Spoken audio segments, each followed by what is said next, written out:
Hi folks, Pete Lane. Welcome back to our iPhone 101 series.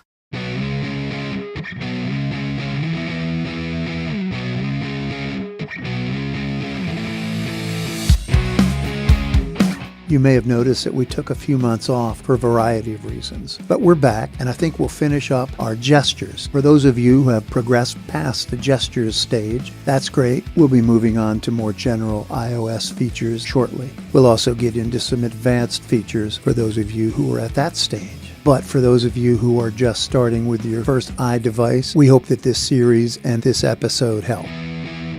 So, without further ado, let's get started.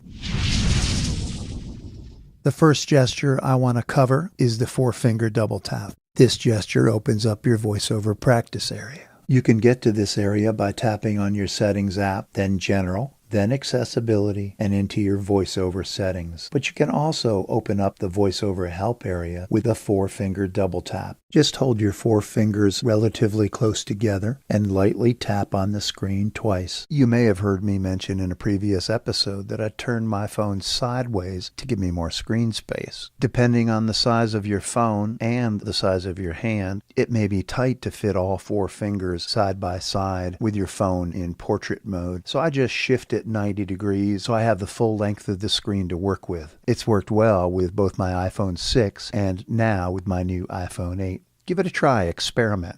I'll perform that four-finger double tap now. Starting help. To stop help, perform a four-finger double tap or two-finger scrub or press escape on the keyboard. So we are now in our practice area, so any gesture that I perform will not actually be activated. For example, flick right, move to next item. There it is, a flick right and the definition of the gesture. Flick left, move to previous item. I'll do one more. Double tap, activates the selected item. These are all gestures with which we're familiar. Two-finger flick up, red page starting at the top. Two-finger flick down, red page starting at selected item. Three-finger single tap, speak page number or rows being displayed. Three-finger double tap, toggle speech on and off. Three-finger triple tap, toggle screen curtain on and off. Three-finger quadruple tap, copy last spoken text to the clipboard. Three-finger flick up, scroll down one page. Three-finger flick down, scroll up one page. Three-finger flick left, scroll right one page. Three-finger flick right, scroll left one page. Four-finger single tap near top of screen, move to the first element. Four-finger single tap near bottom of screen, move to the last element. Four-finger swipe left, switch to the previous app. And if you remember the VoiceOver hint when we first opened the VoiceOver Help area, there are three gestures which will close the VoiceOver Help area. The first being the two-finger scrub. Two-finger scrub, escapes a current context, stopping help. The second being the four-finger double tap, just as we did to enter this area. Four-finger double tap, toggle VoiceOver Help, stopping help. And finally, we can press our home button. Stopping help. The next gesture we'll look at is the two-finger double tap and hold. This gesture has a dual purpose. The two-finger double tap and hold will, number one, label or relabel a button in a particular app, or two, allow you to name a photograph. Let's go to the photograph first. I'm in my Photos app. I want to go to some photos that I took the other day. September 11th, photos taken at 9:32 a.m. on September 11th. Heading. September 11th, I'll flick to the first one. Screenshot, portrait, September 11th, 9:32 a.m. Now this is a screenshot photo, but it's like any other photo. Now if I perform the two-finger double tap and hold, which I will do now, two fingers and hold the second tap. Alert, text field, is editing, collections, character mode, insertion point at end. And as you heard, alert text field is editing. Now let's see where that text field is. Let me touch toward the top of the screen. Cancel, button, clear text, button. Text field is editing, collections, character mode, insertion point at end. There it is. Now I happen to know that this screenshot is the main screen on the Blind Abilities app. Now it's important that we clear the text that's already in the text field, so I'll flick once to the right. Clear text, button. Clear text. And now my text field is clear. So let me go ahead and dictate that title. Blind Abilities main screen. Inserted Blind Abilities main screen. Now if I flick to the right, I'll find a cancel and then a save button. Clear text, button. Cancel, button. Save, button. Save. Photos, collections Blind Abilities main screen, back button. There we go. Now let's demonstrate labeling a button. It's rather unusual these days to find an app with a button that has no label, and by that I mean when you flick to it, all you hear is button. But if you encounter that and later find out what the button's function is, you can label the button appropriately. I don't have any apps with unlabeled buttons, so let me just demonstrate how to rename a button. This will at least demonstrate how the gesture works. I'll go to the Notes app. Notes, back button. Good. I'm in my Notes app. Now let me just pick a button randomly. Share note button. Double tap to share the current note. There's the Share Note button. So let me do a 2-finger double tap and I'll hold the second tap.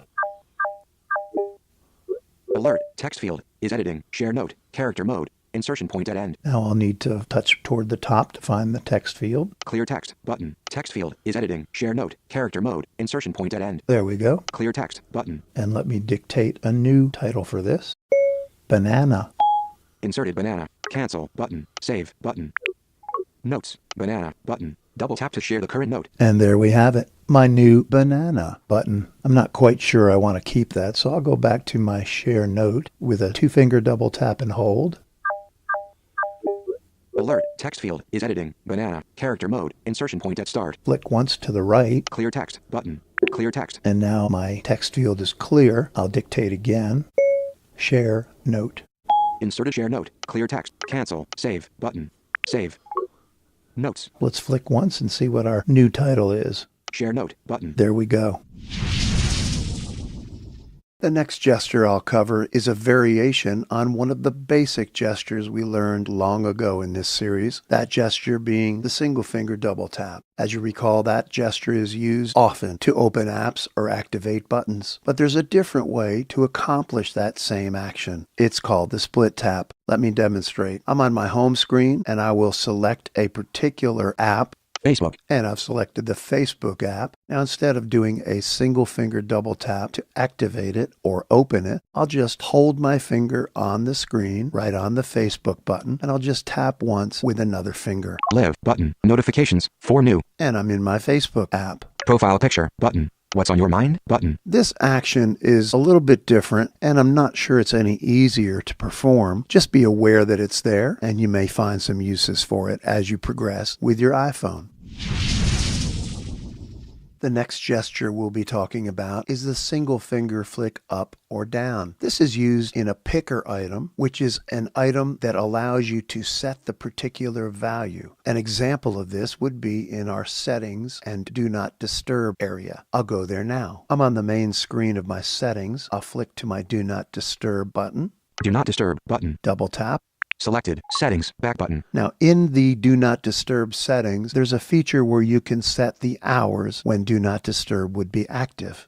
I'll flick to that now. When do not disturb is enabled, calls and alerts that arrive while locked will be silenced, and a moon icon will appear in the status bar. Scheduled on from 9 p.m. to 8 a.m. button. From 9 p.m. to 8 a.m. button. I'll double tap and we'll see what's in here. Selected, do not disturb, back button. Now let me flick to the first picker item. Quiet hours, heading, selected, from 9 p.m. button. This is the from picker item, and I'll double tap on here. Selected, from 9 p.m. Now let's get to the actual picker item where we can set the value, in this case the hour, when the do not disturb feature will begin. 9 o'clock, picker item, adjustable. And as you heard VoiceOver say, 9 o'clock, picker item, adjustable. I'll flick up. 10 o'clock, 11 o'clock, 12 o'clock. And I'll flick down. 11 o'clock, 10 o'clock, 9 o'clock, 8 o'clock. So I will select 8 o'clock, and I changed the beginning time by flicking down. 00 minutes, picker item, adjustable. Now, for example, if I wanted to pick 8:15, I would flick up. 01 minute, 02 minutes, 03 minutes, 04 minutes. And so on. 03 minutes, 02 minutes, 01 minute, PM, picker item, adjustable. I could also adjust the PM to an AM by flicking down. AM.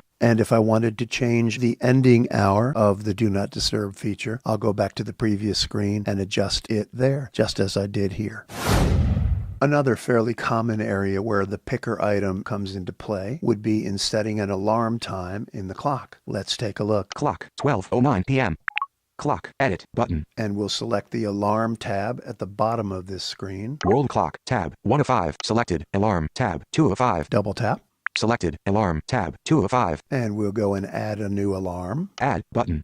Add, cancel, button. Add alarm, heading, save, button. 12 o'clock, picker item, adjustable. And there's our picker item. 1 o'clock, 2 o'clock, 3 o'clock. I'll set it for 3 o'clock. 10 minutes, pick her item, adjustable. And I want it at 3 o'clock even, so I will reduce the 10 minutes down to 0 by flicking down. 09 minutes, 08 minutes, 07, 06, 05, 04, 03, 02, 01 minute, 00 minutes. PM, pick her item, adjustable. PM is just fine, so I'll go back and save. Cancel, button, add alarm, heading, save, button. Edit, button. And there we go. One very common area where the single finger flick up or down is used is in the rotor. We'll cover our rotor action in depth a little bit later in this series, but right now I'll flick my rotor to language. If I want to change my voice, I can flick up. Default language, English, US. There's my other language. It's set at a very high rate. English, UK. English, Australia. English, U.S. And I alternated through those languages by flicking my finger up. I can do the same by flicking down. English, Australia. English, UK. Default language, English, US. English, U.S. And back to my selected voice, which is Alex. Another rotor item where the single finger flick up and down is commonly used. Speaking rate. The speaking rate. If I were to flick up, 64%, 69%, 74%. And then down, 69%, 64%, 59%. So this concludes our final episode on voiceover gestures. We've covered the 3 critical gestures, starting with the flick left and flick right, and the single finger double tap. And we've run all the way through the 2-finger gestures, 3-finger, 4-finger, and in this episode, our miscellaneous voiceover gestures. The best advice, practice, practice, practice. So with our next episode, we'll begin some quick tips that may be a little bit more advanced. But if you've gone through the prior episodes, running through all the voiceover gestures, I think you're ready to advance to the next step. Thanks so much for listening, and have a great day.